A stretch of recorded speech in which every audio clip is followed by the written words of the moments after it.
Good evening, folks. This is Diamond with the Oppenheimer Ranch Project, bringing you a grand solar minimum update on Tuesday, March 6th, 11:56 p.m. Mountain Time, 2018.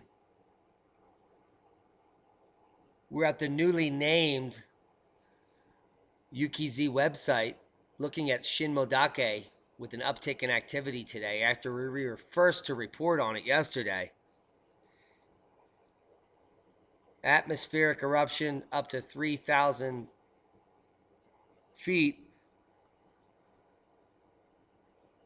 Oh, maybe 3,000 kilometers. We'll get to it. But let's just watch the ongoing eruption. And UKZ has renamed the page, thankfully, to Volcano Watch. So let's get over here and subscribe, where they have multi-view of every volcano we're looking at. And as we descend into the grand solar minimum, this is an excellent resource for live updates on what could potentially be cooling the earth, including Shinmoedake. Let's get on with the update. Another nor'easter to brush DC and hammer the northeast on Wednesday. Here are the southern totals. 1 to 3 inches. 3 to 6 in the Baltimore area to the north. 6 plus north of Philly.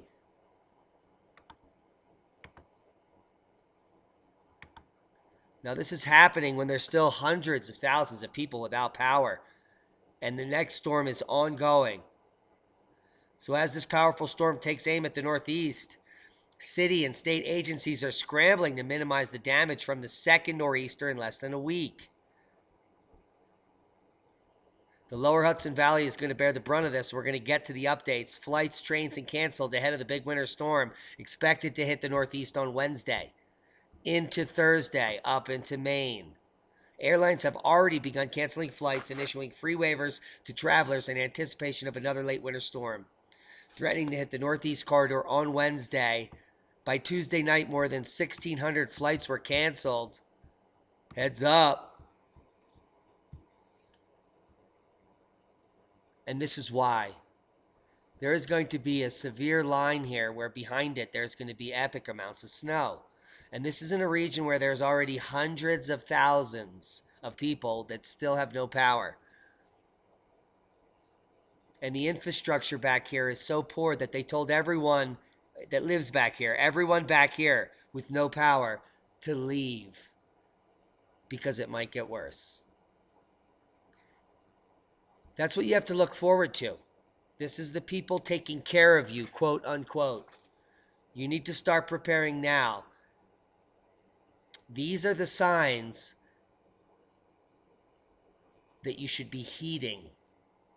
The aftermath of this storm is going to be a wake-up call for many. Here are the updates. This is all winter storm warnings. 1, 2, 3, 4, 5, 6, 7. There's 8 states involved. 9, 10. 10 states involved in the second nor'easter, which will make its way up the East Coast on Wednesday into Thursday. Snow is expected in the North Mid-Atlantic and the Northeast to be over 2 feet. And those numbers have all gone up in recent hours. Areas begin digging out from the blizzard. This is the same storm that just left South Dakota, and Yankton saw record snowfalls from Storm Quinn. The region is digging out today from blizzard that closed schools, canceled events, and broke records in Yankton. It started Monday and spilled into Tuesday's, dumped 7 inches of snow, which saw a new record for March 6. The previous record, almost doubling it, back to the centennial minimum, 1919. Guys, we all know when that was. Let's not be kidding ourselves.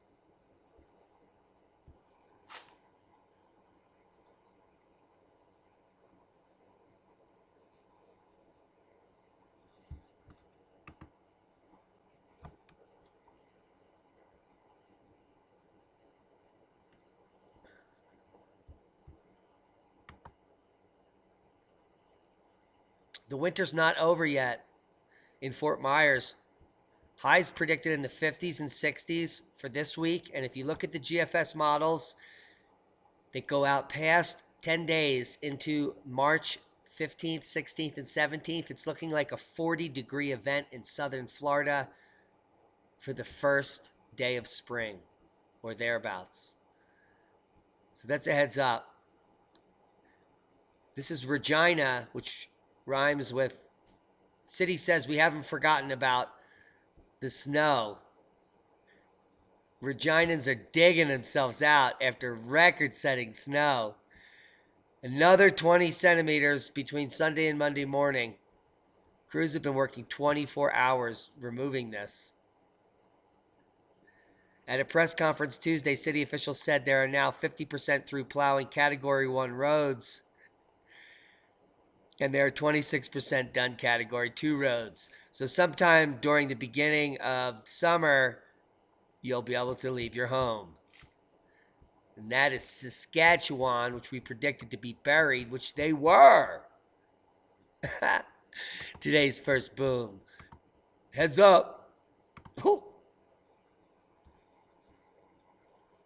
Australia is headed for the coldest winter on record with unprecedented snow forecast after they're claiming it was the hottest summer ever. Guys, don't believe the hype. It's a sequel. The forecast tipped this year's winter to be one of the chilliest ever after observing freezing temperatures in the U.S. and Britain, with snow set to fall in some areas for the first time in a long time. Heads up, Australia. Look at those shorts. Forecasters warn the country could be hit by snow and ice in July, kicking off the new year. Just 3 days of blood supply left after extreme weather in the beast from the east, coupled with the low pressure system, destroyed Scotland. Urgent appeal for donations. This is coming from the Irish Times. Blood supplies in Ireland and Scotland have been described as severely depleted. So give a pint before you go to the pub. Argentine grain and oilseeds enduring the driest year since 2009. We talked about this yesterday. These crops continue to endure a dry summer. Precipitation in the first 3 weeks of February was well below average. And this is only going to add to the grain losses in the U.S. This is coupled with extreme weather conditions causing high mycotoxin risk for cattle.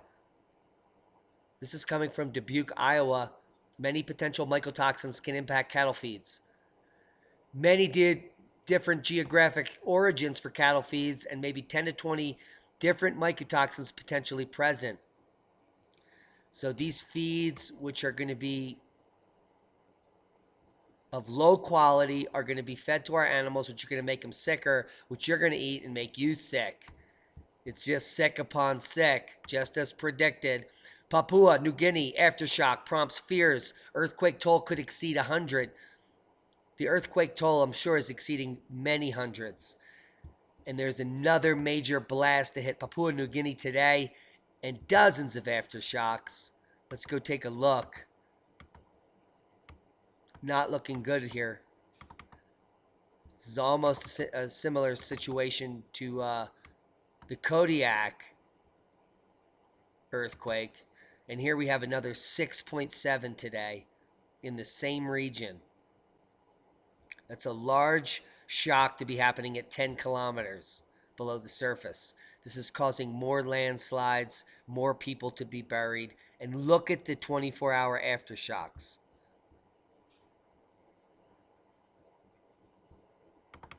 We also have a third significant quake in Oklahoma. 4.1 in Cherokee.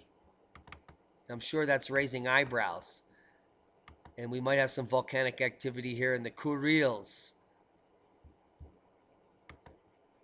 So heads up, seismic uptick. Now let's get back to Shinmoedake. Yes, pumping out the atmospheric aerosols to make you sick and to cool this local area. And let's get a big heads up to Volcano Watch UKZ. Let's come over here and subscribe. And if you're ever bored, you can just come watch the volcanoes as they erupt worldwide.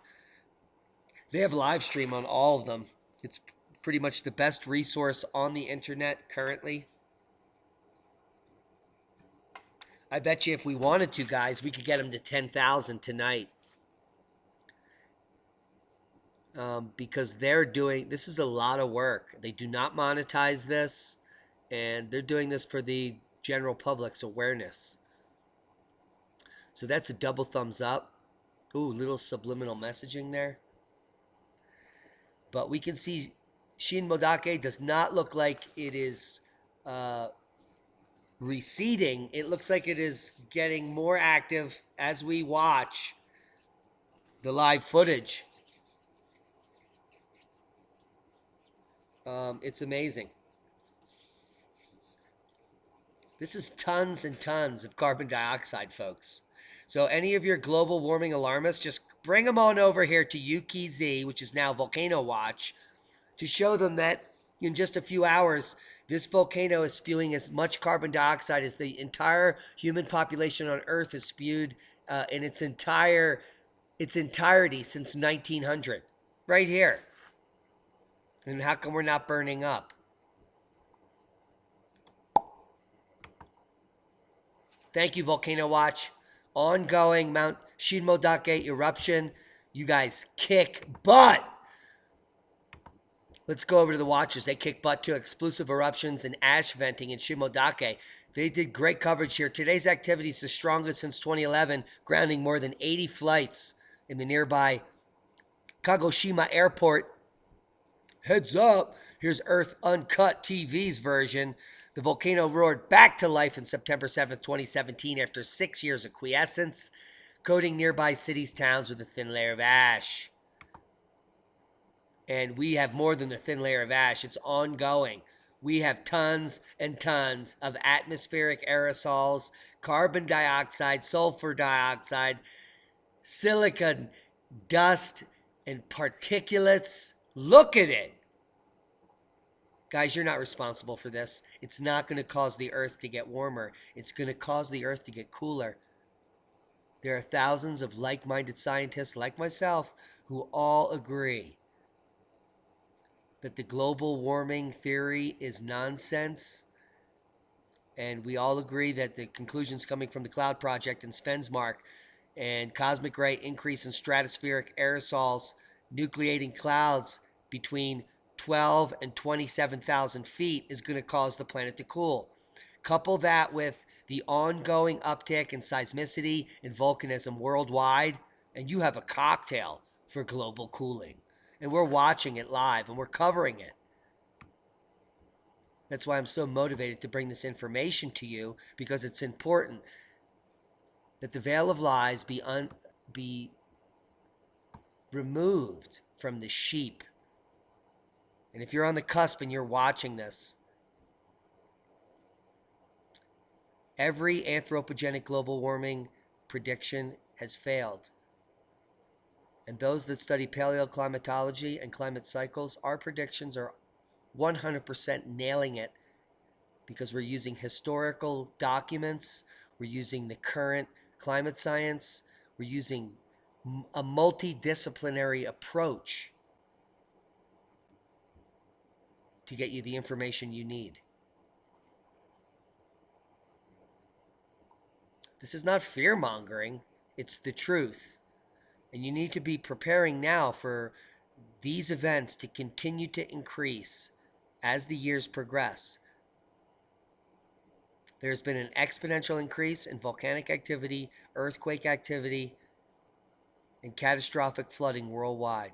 We're seeing record snow events worldwide, and the earth changes are more apparent than ever. We have crop losses happening continuously, and we're reporting on it. So heed the warnings. Now is the time to start preparing for the future events. And if history is any guide to the future, then here we come using science, European wars, famine, and plagues driven by climate changes. Social disturbances in pre-industrial Europe have been ascribed to a variety of things, but the number one correlation is climate change. Economic chaos, famine, disease, and war may all be attributed to climate change, according to a recent study. Through advances in paleoclimatology, researchers used temperature data and climate-driven economic variables to simulate the climate that prevailed during golden and dark ages in Europe and the Northern Hemisphere from 1500 to 1800 AD. And in doing so, they discovered a set of causal linkages between climate change and human crisis.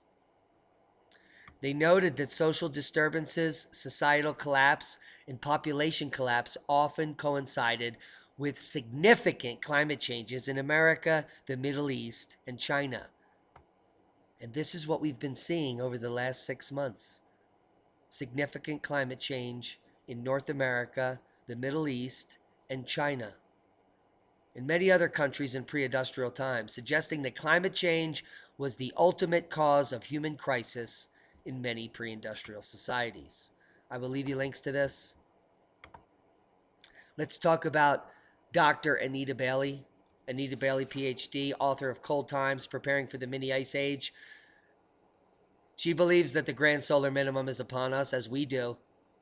And as total solar irradiance begins to decline, the world returns to the cold cycle as it has for the past 800,000 years.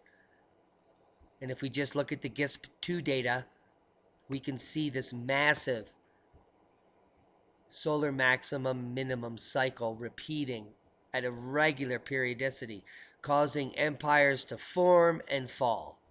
Here, the Roman warm and the Roman collapse, the medieval warm and the medieval collapse, the Little Ice Age and the modern warm, and our collapse that we're living. We're here at the 30.5 mark in the green, and we're continuing to drop off.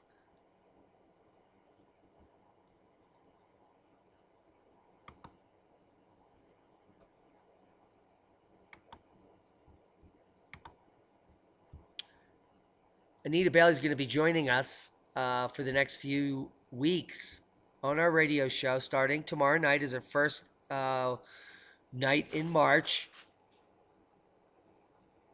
It's 10 to 12 a.m. Eastern Standard, 7 to 9 p.m. Pacific on Revolution Radio. You can find that at freedomslips.com. Join us and Anita Bailey as we talk about preparing for the mini ice age. We're going to be discussing the first 3 chapters of her book. We're going to be telling you how to get a copy of it instantly on Amazon. You can get a digital copy. We're going to tell you how to get a copy, a hard copy, in your library now. This is one of the most important pieces of information you can have moving forward. And we're going to be talking about it live for 2 hours every week starting tomorrow night. So join us. Guys, times are changing. If you want to know how to survive and thrive in the future, follow this channel. Subscribe now, share this with like-minded people, and listen to our radio show at freedomslips.com tomorrow night. Be safe, everyone.